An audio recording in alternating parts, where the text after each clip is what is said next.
नमस्कार दोस्तों, आज कहानी में सुनते हैं प्रेमचंद की लिखी कहानी पूस की रात।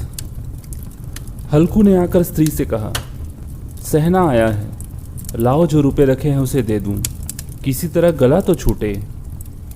मुन्नी झाड़ू लगा रही थी, पीछे फिरकर बोली, 3 ही रुपए हैं, दे दोगे तो कम्बल कहाँ से आवेगा।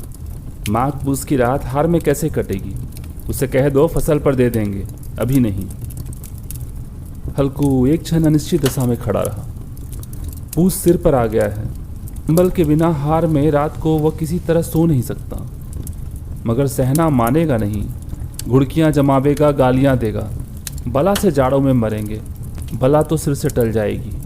यह सोचता हुआ वह अपनी भारी भरकम ढील लिए स्त्री के समीप गया और खुशामद करके बोला, दे दे, गला तो छूटे, कम्बल के लिए कोई दूसरा उपाय सोचूंगा। मुन्नी उसके पास से दूर हट गई और आंखें तरेड़ते हुई बोली, कर चुके दूसरा उपाय, ज़रा सुनूं तो कौन सा उपाय करोगे, कोई खैरात दे देगा। न जान कितनी बाकी है जो किसी तरह चुकने ही नहीं आती। मैं कहती हूँ तुम क्यों नहीं खेती छोड़ देते, मर मर कर काम करो, उपज हो तो बाकी दे दो, चलो छुट्टी हुई। बाकी चुकाने के लिए ही तो हमारा जन्म हुआ है, पेट के लिए मजूरी करो, ऐसी खेती से बाज आए। मैं रुपए ना दूंगी, ना दूंगी। हल्कू उदास होकर बोला, तो क्या गाली खाऊं। मुन्नी ने तड़प कर कहा, गाली क्यों देगा, क्या उसका राज है।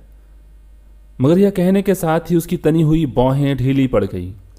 हल्कू के उस वाक्य में जो कठोर सत्य था वह मानो एक भीषण जंतु की भांति उसे घूर रहा था। उसने जाकर आले पर से रुपए निकाले और लाकर हल्कू के हाथ पर रख दिए। फिर बोली, तुम छोड़ दो अब की से खेती, मजूरी में सुख से एक रोटी तो खाने को मिलेगी, किसी की धौंस तो ना रहेगी। अच्छी खेती है, मजूरी करके लाओ, वह भी उसी को झोंक दो, उस पर धौंस। हल्कू ने रुपए लिए और इस तरह बाहर चला मानो अपने हृदय निकाल कर देने जा रहा हो। उसने मजूरी से एक एक पैसा काट काट कर 3 रुपए कम्बल के लिए जमा किए थे। वह आज निकले जा रहे थे। एक एक पग के साथ उसका मस्तक पानी दीनता के भार से दबा जा रहा था।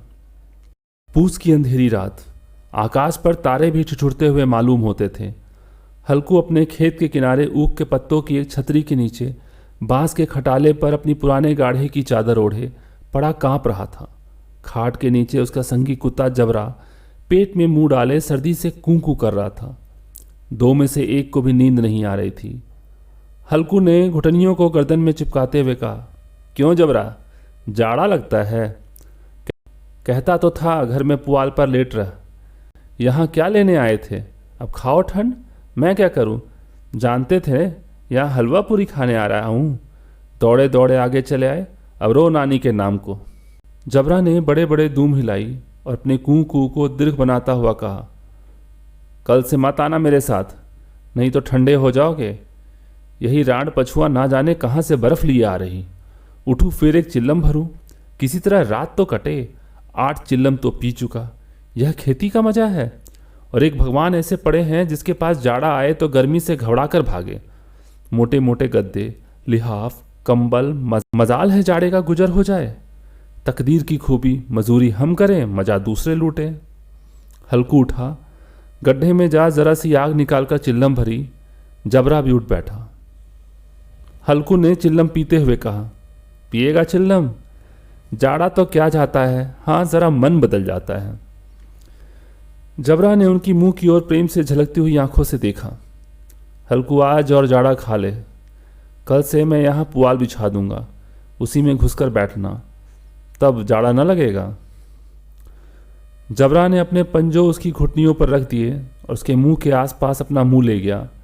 हल्कू को उसकी गर्म सांस लगी। चिल्लम पीकर हल्कू फिर लेटा और निश्चय करके लेटा कि चाहे कुछ हो अब की सो जाऊंगा। पर एक ही क्षण में उसके हृदय में कंपन होने लगी।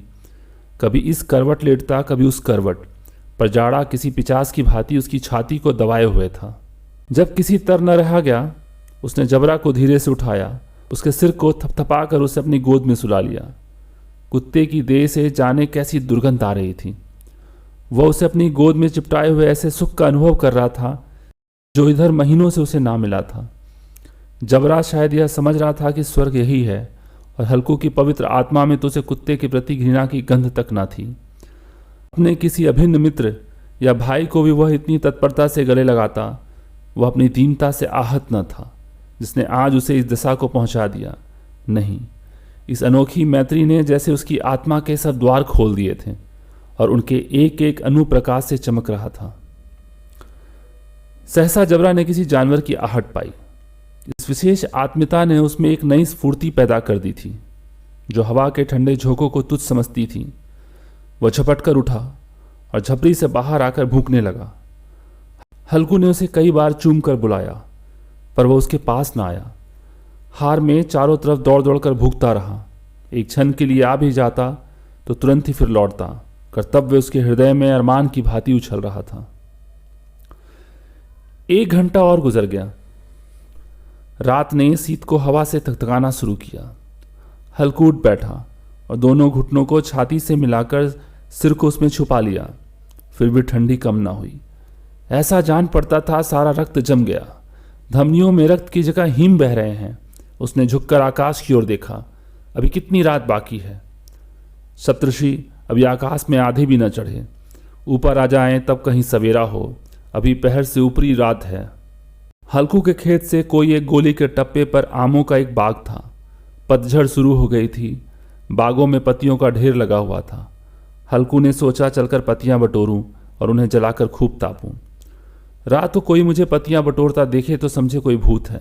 कौन जाने कोई जानवर ही छिपा बैठा हो। मगर अब तो बैठे नहीं रहा जाता।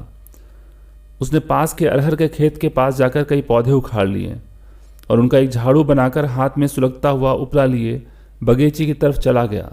जबरा ने उसे आते देखा, पास आया और दुम हिलाने लगा। हल्कू ने कहा, अब तो नहीं रहा जाता जबरू, चलो बगीचे में पत्तियां बटोर कर तापें। टाटे हो जाएंगे तो फिर आकर सोएंगे, अभी तो बहुत रात है। जबरा ने कूकू कर सहमति प्रकट की और आगे बगीचे की ओर चला। बगीचे में खूब अंधेरा छाया हुआ था और अंधकार में निर्दय पवन पत्तियों को कुचलता हुआ चला जाता था। वृक्षों से ओस की बूंदें टप टप नीचे टपक रही थी। एक एक झोंका मेहंदी की फूलों की खुशबू लिए हुआ आया। हल्कू ने कहा, कैसी अच्छी महक है जबरू, तुम्हारे नाक में भी तो सुगंध आ रही है। जबरा को कहीं जमीन पर एक हड्डी पड़ी मिल गई थी, उसे चिचोड़ रहा था। हल्कू ने आंख जमीन पर रख दी और पत्तियां बटोरने लगा। जरा देर में पत्तियों का ढेर लग गया था। हाथ ठिठुरे जाते थे, नंगे पांव गले जाते थे और वह पत्तियों का पहाड़ खड़ा कर रहा था। इसी अलाव में वो ठंड को जलाकर भस्म कर देगा। थोड़ी देर में अलाव जल उठा। उसकी लौ ऊपर वाले वृक्ष की पत्तियों को छू छू कर भागने लगी। उसी अस्थिर प्रकाश के बगीचे के विशाल वृक्ष ऐसे मालूम होते थे मानो उस अथाह अंधकार को अपने सिरों पर संभाले हुए हों। अंधकार के उस अनंत सागर से यह प्रकाश एक नौका के समान हिलता मचलता हुआ जान पड़ता था। हल्कू अलाव के सामने बैठा आग ताप रहा था।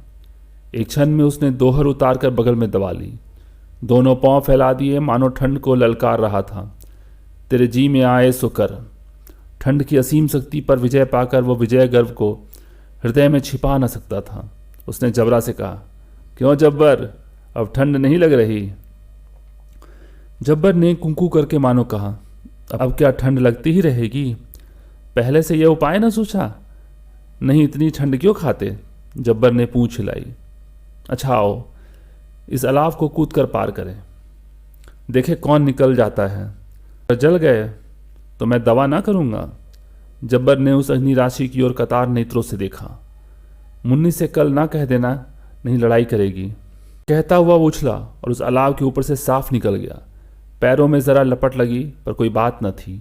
जबरा आग के गिर्द घूमकर उसके पास खड़ा हुआ। हल्कू ने कहा, चलो चलो इसकी सही नहीं, ऊपर से कूद कर आओ। वह फिर कूदा और अलाव के इस पार आ गया। पत्तियां जल चुकी थी। बगीचे में फिर अंधेरा छा गया। राख के नीचे कुछ कुछ आग बाकी थी, जो हवा का झोंका आ जाने पर जरा जाग उठती थी, पर एक क्षण फिर आंखें बंद कर लेती थी।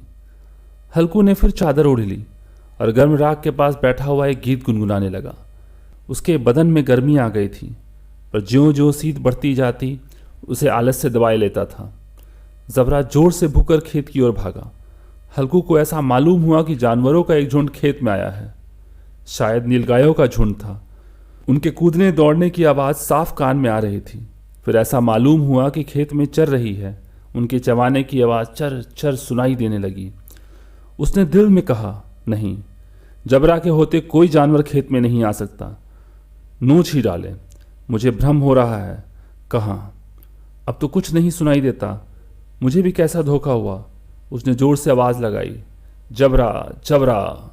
जबरा भूखता रहा, उसके पास ना आया। फिर खेत के चले जाने की आहट मिली। अब वो अपने को धोखा ना दे सका।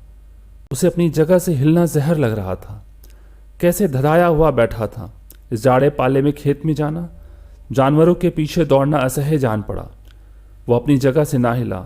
उसने जोर से आवाज़ लगाई, हिलो हिलो हिलो। जबरा फिर भूख उठा।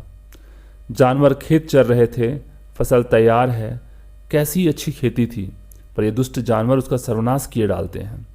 हल्कू पक्का इरादा करके उठा और 2-3 कदम चला, पर एकाएक हवा का ऐसा ठंड चुभने वाले बिच्छू के डंक का झोंका लगा कि वह फिर बुझते हुए अलाव के पास बैठा और राख को कुरेद कर अपनी ठंडी देह को गरमाने लगा। जबरा अपना गला फाड़ डालता था। नील गायें खेत का सफाया किए डालती थी। हल्कू गर्म राख के पास शांत बैठा हुआ था। अकर्मण्यता ने रस्सियों की भांति उसे चारों तरफ से जकड़ रखा था। राख के पास गर्म जमीन पर वही चादर ओढ़कर सो गया। सवेरे जब उसकी नींद खुली तब चारों तरफ धूप फैली हुई थी। मुन्नी कह रही थी, क्या सोते ही रहोगे? तुम यहाँ आकर रम गए, उधर सारा खेत चौपट हो गया। हल्कू ने उठकर कहा, क्या तू खेत से होकर आ रही है? मुन्नी बोली, हाँ। सारे खेत का सत्यानाश हो गया। भला ऐसे भी कोई सोता है? तुम्हारे यहाँ मड़िया डालने से क्या हुआ? हल्कू ने बहाना किया, मैं मरते मरते बचा। तुझे अपनी खेती की पड़ी है? पेट में ऐसा दर्द हुआ कि मैं नहीं जानता। दोनों फिर खेत के डांड पर आए। देखा सारा खेत रौंदा पड़ा है और जबरा मड़िया के नीचे चित लेटा है, मानो प्राण ही न हो। दोनों खेत की दशा देख रहे हैं। मुन्नी के मुख पर उदासी छाई थी, पर हल्कू प्रसन्न था। मुन्नी ने चिंतित होकर कहा, अब मजूरी करके माल गुजारी भरनी पड़ेगी। हल्कू ने प्रसन्न मुख से कहा, रात को ठंड में यहाँ सोना तो ना पड़ेगा।